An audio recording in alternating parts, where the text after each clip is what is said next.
If you're a practitioner who is specializing in autoimmune diseases, or even if you're a patient that has struggled or is struggling with an autoimmune disease, today's guest, Tiffany, has a extremely powerful and strong personal story of her diagnosis of lupus and how she was able to navigate it. And then also how she was able to start out in the realm of conventional medicine and then blend it with functional medicine to really get the healing outcome that she needed. Yeah, and it was inspiring, Melissa, particularly because she walks us through the labs she ran herself, how that led her to create a custom panel for her clients, and we dive into specifics for balancing out the nervous system, stimulating the vagus nerve using the safe and sound protocol. So that was really nice to learn a little bit about what we can do to tap into rest and digest and repair. So I'm not going to give any more away. Let's just get started.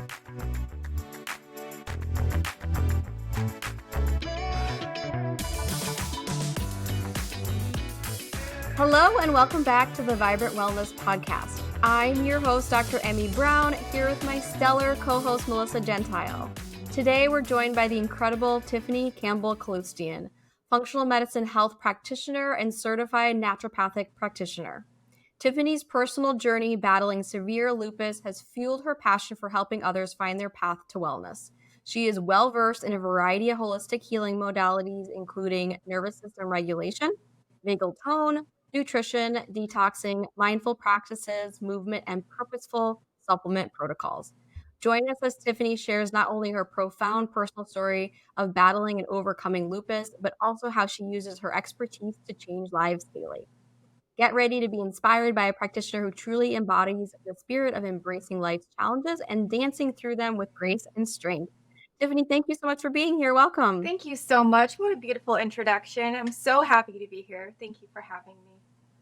Of course, yes.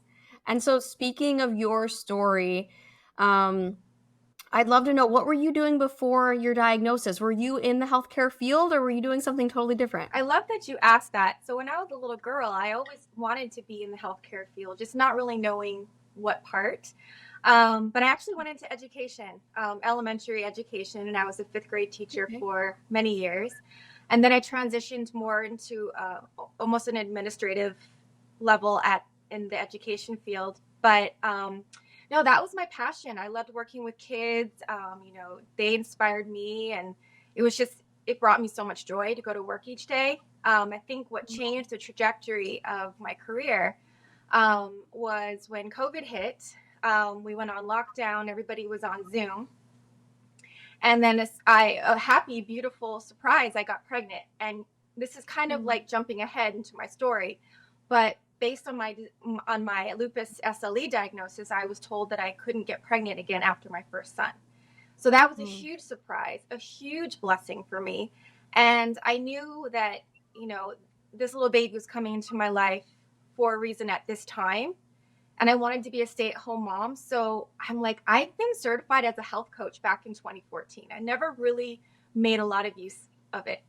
And I decided Mm. just to as I was still working in the school system, trudging along in my functional medicine courses and getting different certifications. And I finally got the certifications I was looking for. And I'm like, this is my new calling. This is something that, I can always have education in my background, have wonderful memories, but this is something going forward that I feel is my purpose. So it was my Mm. pregnancy with Sammy and my desire to stay at home with him to make me realize I can do holistic, functional, integrative practitioner work from home and utilize the credentials that I've earned, and especially utilizing my story. So Sure, yes. And before we jump into your journey into functional medicine professionally, I'd love to learn more about your story with lupus, if you don't mind sharing that. oh, absolutely. I that's my why. Everybody always talks about their pain becoming their purpose and their mess becoming their message, and that was it. I never exhibited or displayed any kind of inflammation or anything that would be a red flag for an autoimmune disease until I went to college. I started to develop some inflammation in my joints. Doctors were like, "Oh, your blood work is fine. You're completely healthy. You're just under a lot of stress." Now that you're a college student, I was away from my family. I was born and raised in Honolulu, Hawaii. all my family, my boyfriend, everybody was back home. And I was in California adjusting, and that was really difficult. So I think that stress was really tough on my nervous system. And I think my symptoms actually began to show up physically. I, I, I wasn't actually diagnosed until my mid-20s, after my first son was born. But the systemic inflammation was probably brewing in me from 7 to 10 years. And nobody could actually identify it because my markers were always low. Maybe I had like 1 or 2 markers that, oh, it could develop into an autoimmune disease, but no, it's fine. Nobody told me about hidden systemic inflammation. I had no idea what that was. I just thought that if I felt fine, that I was fine. So I didn't understand what that silent systemic fire that's burning inside of you can actually lead to. And of course, we all know that we need certain levels of inflammation to survive.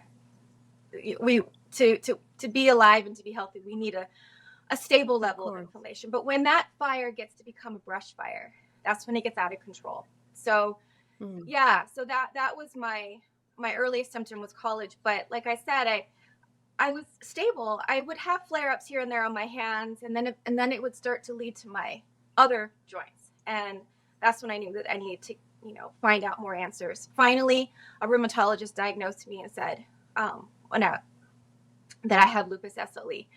But I think what was really the hardest moment is my son was so young. He was barely in preschool, and I wanted to be strong for him when I was falling apart. The call from my doctor was, your stage of lupus SLE is so advanced that your organs are beginning to shut down. So you need to go to the pharmacy tonight and get these 3 medications. And he listed them for me. And then he talked to me about coming in for in-person chemo treatment. All of that hit me like a ton of bricks. And I fell to the floor. I really tried to keep it together, called my husband. And from that moment, everything changed. My whole outlook on life. And right before that phone call, everything was completely different. The whole trajectory was changing for me. And I had to take a step back and say, okay, you can cry, you can be angry, but now pick yourself back up and press on. And now what are you going to do with this diagnosis? The one thing I never let this diagnosis define me. I never walked around saying, I'm Tiffany, I have lupus. I always referred to it as I'm working through lupus, not that I have a disease. Because if I embraced it, it was harder for me to manage it. So, just fast forwarding a little bit, I started all the medicine. And I'll be honest with you, Western medicine saved my life. I was so far with inflammation. I wasn't thriving. I was really struggling. And I didn't have the answers. But when he came back with a diagnosis, it finally made sense. So Western medicine quickly calmed the flames so that I was out of the urgent phase.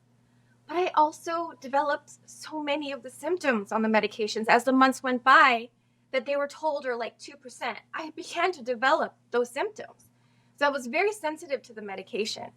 So lupus was kind of like calming down, but I was developing such adverse reactions to the medication. So that is when I said, okay, I love the Western medicine. I'm grateful for Western medicine. But now I want to turn to functional medicine because I truly believed that there was a missing piece in my healing, that I didn't feel I could heal just by taking medicine for the rest of my life and really not giving a good prognosis of what my life would look like past a certain point. So, and I do have to say, this might be a little controversial, but I believe that back in the day when autoimmune diseases, they were deemed as incurable. They were deemed as, you have an autoimmune disease forever, you can't cure it. And I believe that was written and noted prior to functional medicine truly taking off. Because with Vibrant Labs, with the testing that I began to do, when I found a Vibrant practitioner, I was a patient, now I'm a practitioner, but Mm-hmm. those tests revealed answers to me that doctors were even shocked. So I made the conscious decision, okay, my lupus is under control. I'm going to wean off my medicine. I'm going to tell my doctors I'm doing that, and they're going to watch me carefully. And they were shocked to see my numbers improving and without medicine. And I remember my rheumatologist was sitting there and she says, "Can I have that report?" She asked for my Vibrant Lab report. Mm-hmm. And she's been a rheumatologist for 20 plus years, and she had never seen a turnaround as she saw with me. And so I happily gave her the report. But see, that told me that the Western medicine, functional medicine, I wish that they could just talk more, right? I wish that would mesh more. I think beautiful Yeah, well things said. happen when both of those worlds collide. But I also believe that, because I was told you can never cure your lupus, you'll have it forever. Fast forward, healing for 7, 8+ years. My lupus went into remission 5 years after I stopped medicine. Technically remission. Then complete reversal 7 years after. So I went and had my labs redone when Sammy was, about a year and a half. And my doctor looked at my labs, and this was a new doctor, so he had no bias of my prior history. He says, "Your labs have no signs of lupus SLE. No signs." Wow. He says, "You do have a positive ANA. It's mild positive." He said that categorizes you as an unspecified connective tissue disease, which in the medical world is a diagnosis of exclusion. I said, "Diagnosis of exclusion?" He says, "Yeah, that doesn't count as a diagnosis." I said, "So do I have a connective tissue disease?" He says, "But it's unspecified. And so therefore we can't actually mark it as a diagnosis." So I walked out of there. He's like, "Just let's monitor your ANA." But he also said that there are many people who have mild positive ANAs and never really have a full-blown autoimmune disorder. But when I told him, I told him before I left, what my history was, and the reason I had come to him. I wanted to see an unbiased opinion, not a doctor that has seen me in the past, somebody new. And he's like, "This is absolutely shocking." And he also asked me for my Vibrant Labs. So I guess going back to what I had said before is, before functional medicine tests were there to really look and dive deep to the root causes, I think it left Western medicine practitioners and doctors kind of in this conundrum. We can't really figure out what's causing it necessarily, but let's give them ways to manage it. And that saves people's lives every single day. And I'm so grateful for that. But I wasn't thriving on that.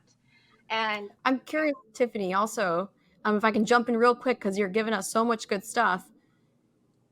Did you learn about functional medicine when you were dealing with the lupus diagnosis? Was that before or after? Or had you been dabbling, if you will, prior? I love that question. I started dabbling the night that I got my phone call from my doctor. I started to do my own research, and I knew I wanted to become my own practitioner. I knew I couldn't yet because I didn't know enough when I was diagnosed. I didn't know enough to become my own practitioner. So I began to study holistic medicine, integrative nutrition. I began to study all the different facets of functional medicine. I began to take classes. I initially started with IIN, and I became a holistic health coach. That was my first thing. And I learned so much about nutrition, and that was a huge starting point. But as I was getting certified with IIN, that's when I met my Vibrant practitioner. I was actually connected with her through another practitioner here who actually lives not too far from me in California.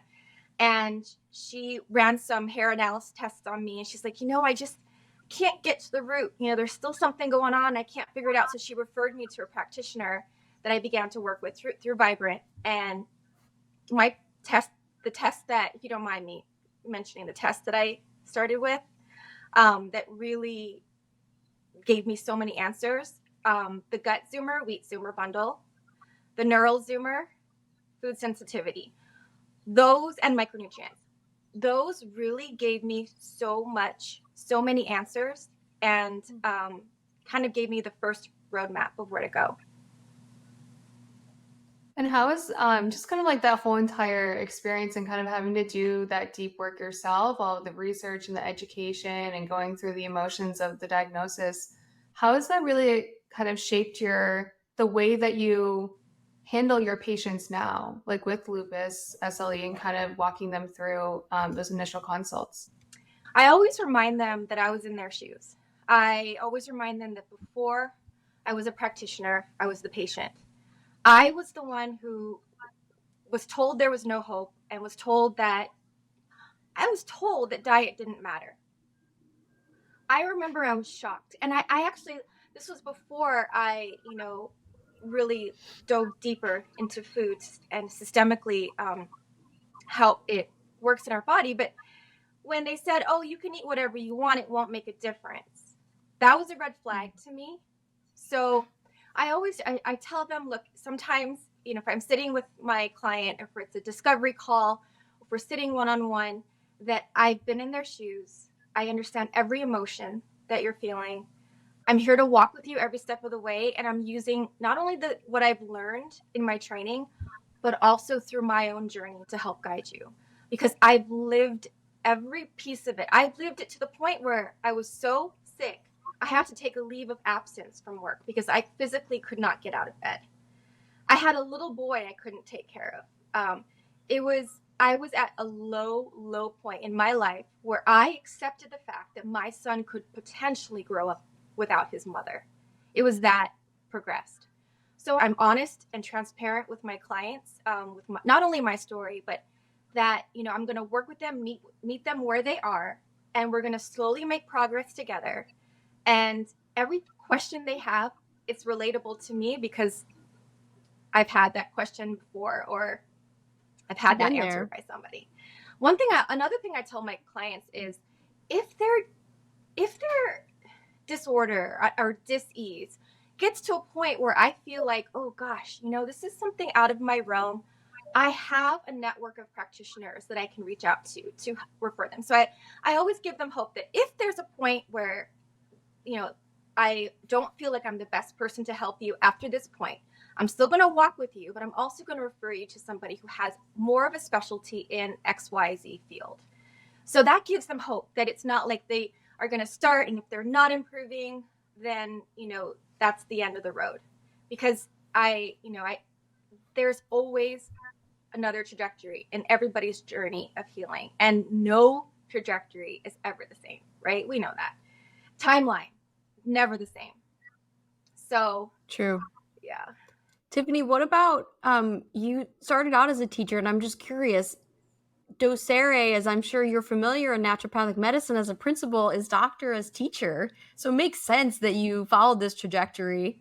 And I see that you love so much sharing this knowledge and educating others. But was there a moment when you realized, oh, I want to share what I've learned for myself with others? Because one-on-one care and consultation, it's not for everyone, that's for sure. Building a practice isn't for everyone. So I'd love to know, what was that thought process like in terms of, ooh, I think I want to do healthcare and work one-on-one with clients? So even before I got pregnant with Sammy, I remember talking to my principal and also a good friend of mine who worked in the district. And we were just talking one day because they knew my journey. They've seen it. My principal saw me go on leave because I couldn't physically be present at work, and she was always concerned about my health and when she saw my numbers improving and she saw me thriving and vibrant again, I said to her one day, she asked me, where do you see yourself in 10 years, 5 years? And it just came out. I said, and to both of these, both of my colleague and also my principal, I said, I really want to pursue functional medicine. I want to pursue, and she's like, that's it. She's like, and I feel like God put me in the education field for a reason at a certain time in my life. Then I felt like he's transitioning me out into this field at this time for a reason. I had to gain the knowledge personally. not only through my education in functional medicine, but through my own journey. I had to live through it to come out the other end with, what I have been through in order, I feel, to be the best practitioner that I can be. Had I jumped right into it back in 2013 when I got certified as a health coach, I wouldn't have everything that I have now. It's like all the puzzle pieces kind of fit together at the right time. And when I got pregnant with Sammy, granted, I went into POI, premature ovarian insufficiency, in my mid-20s. Hormones were completely healthy, but my lupus was so active. The systemic inflammation was so bad that my body didn't feel safe. It wasn't safe enough to ovulate and possibly bring another baby into this world. So when I got pregnant with him, you can imagine my anxiety because of everything I've gone through, everything I've heard. But I was at home Zooming, and I'm realizing, all these like moments, because this is when we were on lockdown. This is when COVID was in full swing and, masks everywhere. And I had a lot of time after I logged off to really think about this next step. And this pregnancy, this baby that I'm carrying, shocked everybody. And especially my doctor, who's like, but you haven't ovulated in XYZ years. And I'm like, I know. It happens somehow. Yeah. So my POI was reversed. And honestly, it was my pregnancy, my birth with Samuel, that made me realize that this is my new path. Do you work with women who are trying to get pregnant? I do. So I have a couple of clients. One was in the middle of IVF, kind of preparing her body. So I'm not going to intervene with that. But what I was doing was guiding her on nutrition. I started her on it, obviously, with food sensitivity, gut zoomer, and wheat zoomer. Those are my 3 for her. And that gave her a lot of answers. And actually, she's April, May is the magic window. So we're kind of in that area as well. And then I have another client who's really young. She's in her early 20s, but she's had terrible endometriosis since she was about 13. So that's making everything difficult. But what I love is that I'm working with her OB. I'm working with her doctor. So what I love is that now doctors, Western medicine, doctors, seem to be more open to working with functional medicine practitioners, functional health practitioners, naturopaths. Whereas maybe in the past that was something like, oh yeah, we don't really align, or they weren't as receptive. But I love that we're able to share the things that, we are identifying in her, and things that still need support. Sure. It doesn't have to be just one or the other, just functional or just Western. You can take the best of both worlds and really blend them together. Yes, absolutely. Because for so long, I was on that pendulum. It was just like nonstop. And I was going from doctor to doctor, specialist to specialist.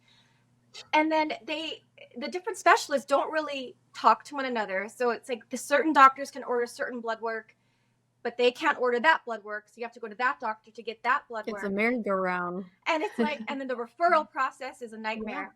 So one of the things that I'm so proud of, and thank you, Vibrant, for giving providers this feature, is we can build our own panels. So like the one that I use a lot with my clients is my comprehensive systemic panel. The reason is, the comprehensive systemic panel is so powerful to me. It gives me such insight because when I was a patient going doctor to doctor, it took me 6, 7, 8 months to get the answers that this panel gives me. For example, I run the autoimmune panel, the diabetes. I run their thyroid panel, their cardiovascular panel, their hormone panel, connective tissue panel, their comprehensive metabolic panel with DIF as well, their hematology panel, their celiac markers. I think I'm leaving something out, and I built it into one panel because so many times you would have to go to so many different doctors to get those answers, and I'm able to see like anything that pops up that could be a red flag, or any hidden or systemic inflammation that's beginning to show, that I would like to catch now and address now, so that 5, 7, 10 years later it doesn't become a full-blown diagnosis. So that's what Vibrant tests are just absolutely amazing. I could go on and on about them, but when I found out actually through Melissa and our Well Pros visit and different other providers, is the ability to do that. And that's powerful. And then we can cater, if a client comes to me with specific concerns or issues, that, maybe I would build another panel for that person based on those specific needs and concerns from that client. So it's flexible, and it just gives us so much information. It's wonderful. It is nice to customize. And on that note, I'm glad you brought it up, Tiffany. I'd love to jump into labs in terms of results. So I'm sure you've seen a significant before and after in many of your cases. Can you give us a case example of wherein the clinical outcome improved and correlated with an improved before and after on labs? Yes. Okay. So, well, definitely with food sensitivity, I'm going to start at, with that. I noticed that my clients that have intestinal permeability, their food sensitivity is off the charts. They have so many reactions to so many different foods, myself included, when I first started to test. And then it's okay, you would eliminate those foods, but we're really not addressing how we can introduce those foods back safely. So it all comes down to the gut zoomer. For me, I always start in the gut, because I want to see the integrity of their gut lining. I want to see, how strong is their epithelial lining structure. I look at so many different components that could potentially answer the questions as to why you're having a leaky gut. And not only does the gut zoomer screen for bacteria, viruses, parasites, all those wonderful things, but SIBO markers and candida markers, and even, nutrition and hormone markers. And the wheat sensitivity is extremely, extremely important. What I love to always look, well, there's so many markers, but one of the things that I always kind of look at first is I look at their zonulin, and I look to see, do they have, antibodies to zonulin? That's huge. And I'm sorry if I'm going on a little bit of a tangent, but the reason that zonulin levels increase is, over time, the wheat exposure, the gliadin protein exposure, it builds up in our system. It becomes too hard for our digestives, our bodies to digest and break down. I attribute that a lot to around the 1950s, when wheat, the whole structure of wheat changed. The GMO, the hybridization of wheat, the spraying of glyphosate. It is no longer the wheat that we used to eat, or but our ancestors used to eat. It's not the same structure. Sure. So our bodies are ingesting food, but they're not perceiving it as a safe food. And so what that's doing is it's increasing the zonulin levels in our intestines to that point where zonulin, as you guys know, that's the culprit. That's like the termite that eats away at your intestines. It creates those little holes, and that causes intestinal permeability. So when those zonulin levels get to that point where it's maxed out, it's kind of like, it's very difficult, to heal without addressing that issue. It's very difficult to heal when you don't address your gut health. But when I look at their anti-zonulin levels, if I see that there are antibodies with zonulin, against zonulin, that's a red flag that a gluten-free diet not only is something that needs to happen short term, but will benefit them long term. Because once those antibodies are established and created, our immune system has memory cells. And really, really quickly on that topic, what's fascinating to me is that the structure of the wheat protein, the gliadin protein, when it enters our system, the amino acid structure is almost identical to that of our self tissue. So Soft tissue surrounds our brain. It protects our organs. So when our immune system finds that structure of the gliadin, of the wheat protein, and it binds to it, because it matches our soft tissue almost identically, then what happens? Our immune system now kind of gets confused and might attack thyroid, might attack brain, might attack kidney because of the soft tissue replication. It mimics the structure. So our immune system thinks that it's doing us a good job by, binding to those receptor sites on our thyroid, but when they shouldn't be misfiring. So that's what I'm trying to say is, because in some of my clients, there is an antibody to zonulin. We have memory cells. So that means that even if we seal and repair the gut and everything is looking great on your gut Zoomer, no more infections, no parasites, nothing, everything looks great. Oh, I can eat wheat again? That's a really tough conversation, because I tested this out on myself. I had to, because I had to speak candidly to my clients. I had been gluten-free strictly gluten-free for over 8 years. My gut Zoomer, great. I felt great. Digestion, absorbing of nutrients, micronutrient test, great. So I knew what I was doing as I was playing with fire, because I wasn't sure if I should even try. But I had to see if I can live the science. What happened is I began to eat gluten in small increments, and I felt great. I was like, my gut has healed so well. My epithelial structure is strong. The zonulin's not triggering the antibodies in my body. It's great. Until I reached about month 3. And it was like that was like that last drop in the glass and made the water just flow over. I had a severe flare. It was terrible. But what that reminds me is the truth behind our memory cells, that the zonulin was increasing slowly in my system. My body was only able to process it at a certain point to where it's like, okay, enough, I can't handle. And the zonulin, I almost want to say, and I am not upset that I did it. I'm actually happy that I did it, because I can speak to it personally. And I also trust my body. I also trust my healing. I trust my body. I trust how I approached my next steps after that. But I could tell my clients what I lived. I could tell my clients what I did, my experience with it. And I always use this as an example. Think of a dysfunctional relationship, right?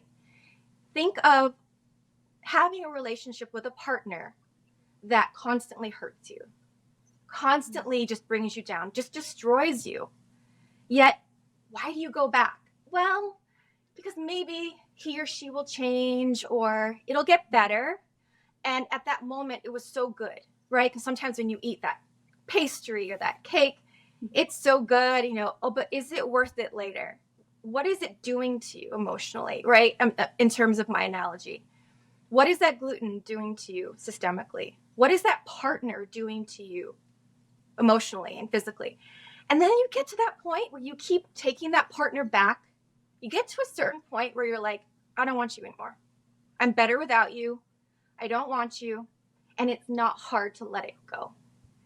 So once you get to that point where you just say goodbye to that dysfunctional relationship, that's my analogy with gluten. You get to that point where, okay, in the moment, is it worth knowing what it's doing in your body and feeling the way that you do and hindering your healing? And I've lived it, and I can say it's not worth it. So for me to turn it down now is easy. It's easy. Sorry, I'm going on. But can I say one more thing? It is so hard, though, to be gluten-free. The reason why it's so hard is you look at a gluten-free menu at a restaurant. Oh, gluten-free, gluten-free. Look at the labels when you go to a store. Oh, it's gluten-free brownie mix. But at the very bottom, what does it say? Made on a facility that produces wheat. Yeah. I know, So it doesn't wait, make sense. I'm confused. So how can it be gluten-free? Oh, because the ingredients are gluten-free technically. Oh, but it's made on a facility that also has gluten and wheat and barley and rye and even oats I would love to see more restaurants opened and markets opened with actual purely gluten-free food, because people, my clients come to me and they're like, Tiffany, I want to be gluten-free, but it doesn't really taste good, or it's hard because I'm at a party and there's nothing to eat, or we're at a restaurant and I have very little options. So if we had more dedicated gluten-free restaurants, cafes, whatever, it'll be so much easier for them to feel accepted, because being gluten-free is not really social. It's not, excuse me, it's not really accepted socially. For example, somebody once told me when I was like, oh, I need a gluten-free menu, believe it or not, the look from the waiter was like, oh, like you're one of those. Would you treat somebody with a peanut allergy like that? Because that's what wheat is doing in my body. No, I'm not having anaphylactic. I am not. That to their point. But it is having a similar reaction in my body. It's lighting a fire in my system. So we need to be more accepting and compassionate with people who actually have not just a gluten sensitivity, but treat it like a gluten allergy, because it is so important for us to feel that we're not an outlier, and that we can go to restaurants and, order things safely. I mean, honestly, I've been bringing my own food to restaurants for years. And at first it bothered me, but then I was like, but I feel great afterwards. Tiffany, kind of backtracking a little bit to starting your own practice, because we have a lot of practitioners that listen to the podcast as well. And starting your own practice is not easy, and you touched on this a little bit, but what were some of the biggest challenges that you faced during the transition of like the beginning stages of building that practice? Some of the challenges, well, I needed to get over the fact that I'm starting this later in my career, that I didn't start when I was 18, 19 years old. But I also didn't give much thought to how far this practice would become, or I can rephrase that. I didn't give much thought to how absolutely wonderful this practice has become in terms of people finding me. The majority of the people that find me are referrals from family, friends, or clients that are like, hey, you're going through this. I know somebody who went through this. Let me get you in touch with Tiffany. I honestly started this because I wanted to help people feel better. Because for a decade of my life, I felt like something was stolen from me. And the fact that I have not only have lived through it, but I've thrived through it, and I'm still thriving and flourishing after, my whole journey, then I'm still on this journey. I'm still on the journey, but the trajectory is different. But I didn't really give much thought to, anything that would hold me back, or anything that I would second guess myself, because I just wanted to be true to who I am, what I've learned in my education, what I've experienced, and then utilize that with my clients. And each one is personal. So each client comes to me with a story that, I really want to embark on a unique journey with them. Did you ever experience kind of in those beginning stages, like any fear or uncertainty? I know you mentioned you kind of had to get over the fear of starting later in your career, but how was that? Yeah. So here's the really amazing thing. That didn't give me any anxiety at all. Part of the reason is I had a new baby.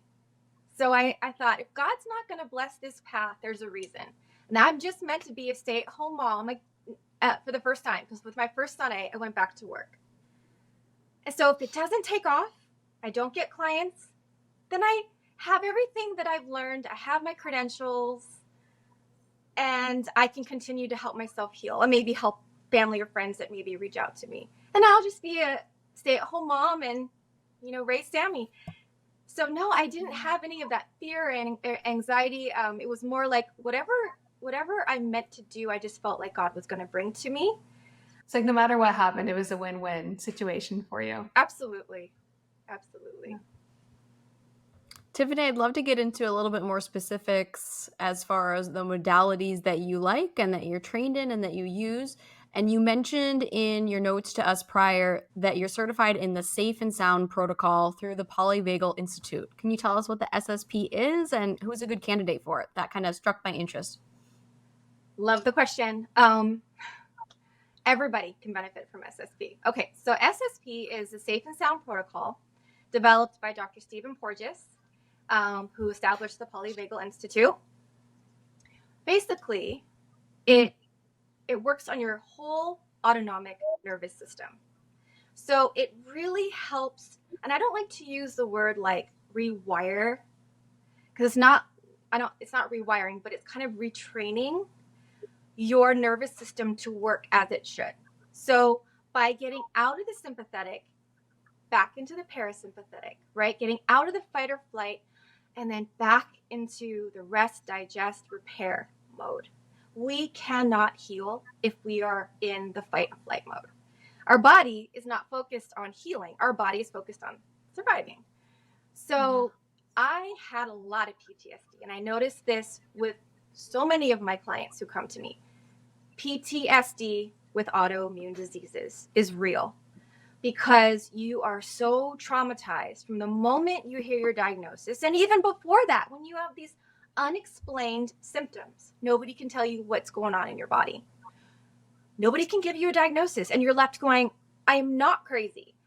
I don't want the referral to a psychiatrist. There's something going on with me. And then feeling, it just goes on and on. So we tend to stay in that sympathetic state, and our nervous system has a hard time regulating to come back down to parasympathetic. And oftentimes we go right into dorsal. We go on shutdown, and we're like, I can't do this. I'm shutting down. I can't deal. So what SSP does is it's integrated listening. The integrated listening is on an app, but it's very sound specific to the brain, to your brain and your brain waves. And so you just buy headphones, no earpieces. The headphones that actually cover your ear. It has a connector. You buy a little adapter to your iPhone and you plug in the headset to it. I download the app for you, and based on the intake form, based on the concerns of the client, I develop a specific listening pathway for them that is typically a 5-hour program that you can split into 5-minute sessions a day, 10-minute sessions a day, whatever's comfortable. But I start clients off slowly, because sometimes when you first start an initial progression with the integrated listening, for some people, they're very sensitive to, I just want to sleep. I just want to relax. It's very calming. But I like to, be able to monitor them very closely. And then, see over time, do they need to repeat the sessions a couple of months later? But it's so nourishing. I did it before I was actually certified in it. And I fell in love with it because I feel like that's almost like the first step is really reframing and really nourishing your nervous system to be like, are you ready to heal? You're telling me you are. And you can't tell your nervous system to be ready. You can't say, okay, don't stress out. Don't freak out. So true. Don't be scared. You can't say that to yourself and it actually works. You really can't. You can't talk your way out of a sympathetic state or a dorsal state. So what happens is SSP begins to work intrinsically in your body so that when you are faced with any situation, you are now, your nervous system remembers how to regulate. Your nervous system remembers how to go from dorsal or sympathetic to parasympathetic on its own. And that's magic.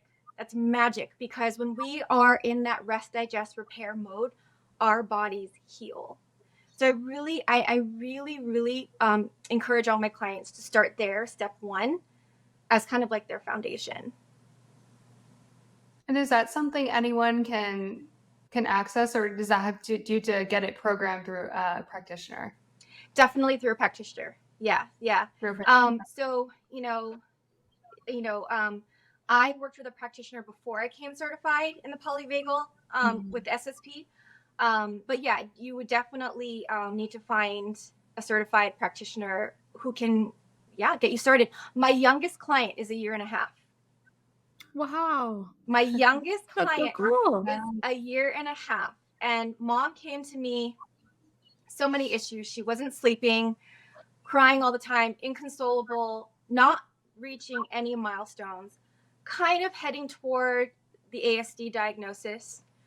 And it's magic because this program has age level integrative listening programs. So I wouldn't put a baby on an integrative listening program that I would put my adult clients, for example. So it's very specific to their brain. And she has made progress. She's speaking. She's meeting more of her milestones, less meltdowns, sleeping better through the night. And I've been working with her now for about 8 months.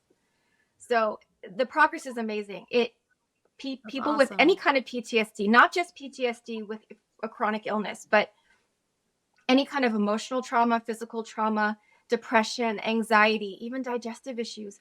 Because what the What does it SSP sound like, does, Tiffany? it works on your the vagal nerve tone.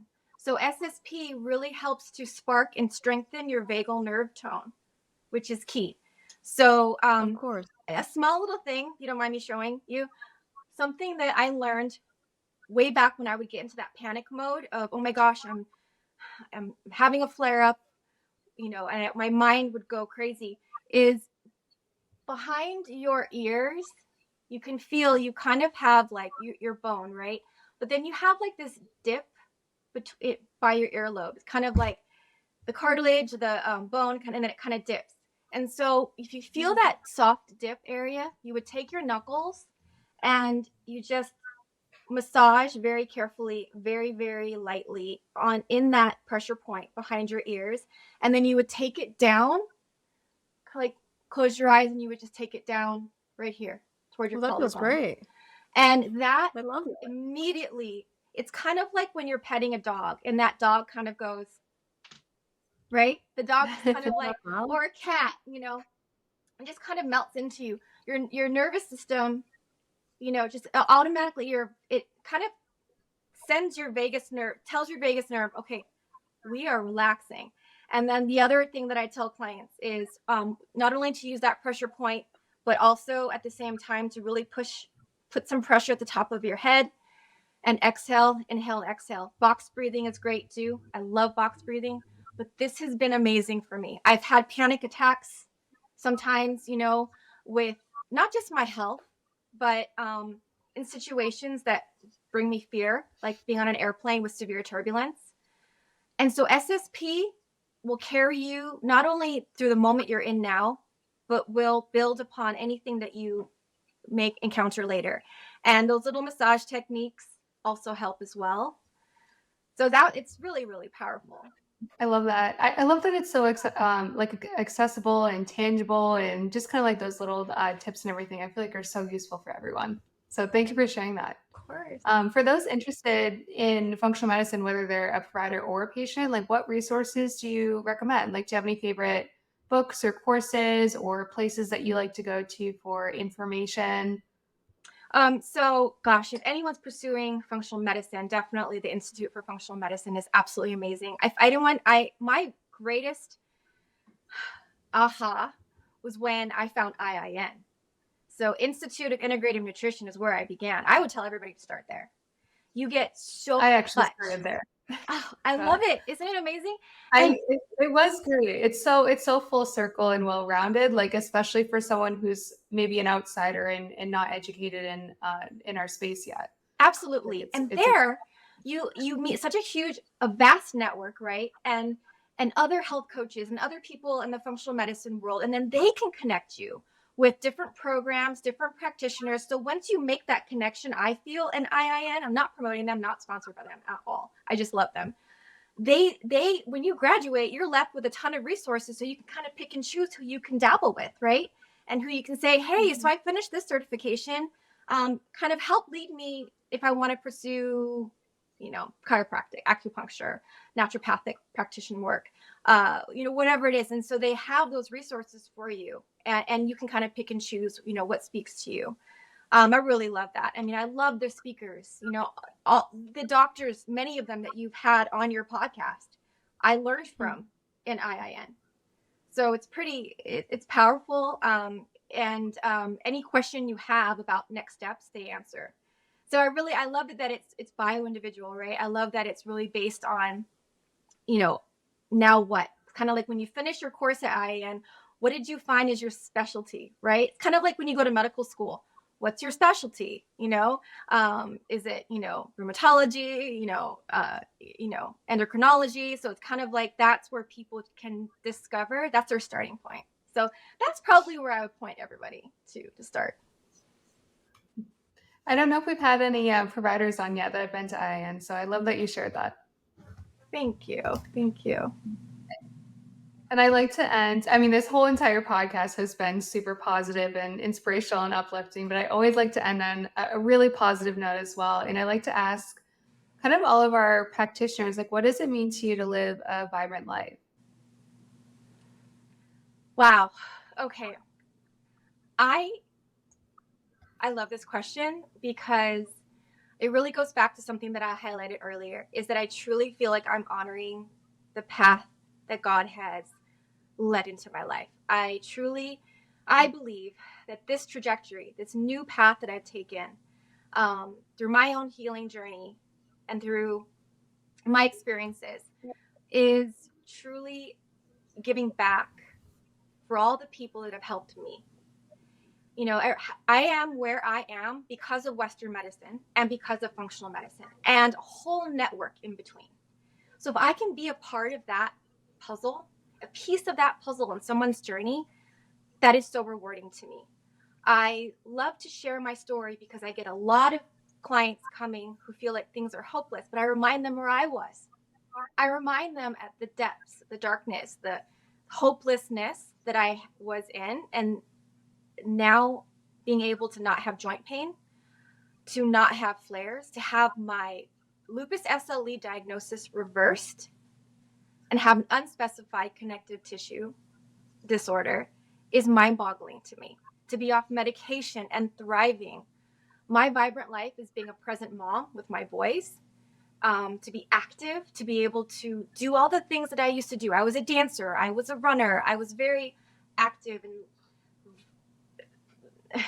here's the word, it's the truth, vibrant in my life. And I felt like for a large portion of about 10 years of my life, it was a struggle for me.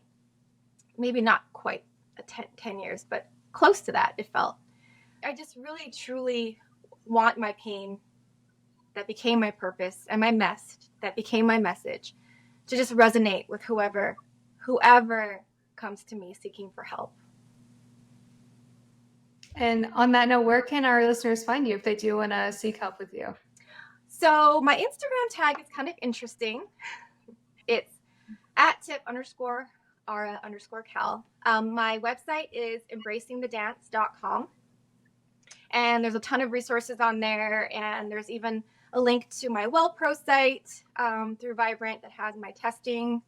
And yeah, it to me, it's just something that I just feel so privileged to be able to offer if anybody ever needs to reach out. And we'll be sure to link everything in the show notes so that our listeners can find you on all platforms. And Tiffany, thank you so much for your time today and sharing so much of your story and so much of your heart with us. I think our listeners, whether they are practitioners or patients, are really going to get a lot out of today's episode. So I appreciate you coming on. And to all of our listeners, thank you for tuning in. And until next time, I'm wishing everyone vibrant health and wellness. Thank you. Thank you so much for being here today. Don't forget to leave us a review and subscribe so we can continue to pay it forward together. And remember, the key to longevity is knowledge. Keep learning, growing, and tuning in to the Vibrant Wellness podcast to discover the latest insights and strategies for optimal health. Join us again next week. Just a reminder, this podcast is for educational and informational purposes and is not a substitute for professional medical advice, diagnosis, or treatment. The views expressed by guest and host are their own and do not necessarily reflect the official policy of Vibrant Wellness. As always, consult your healthcare provider before applying any recommendations that you heard here today.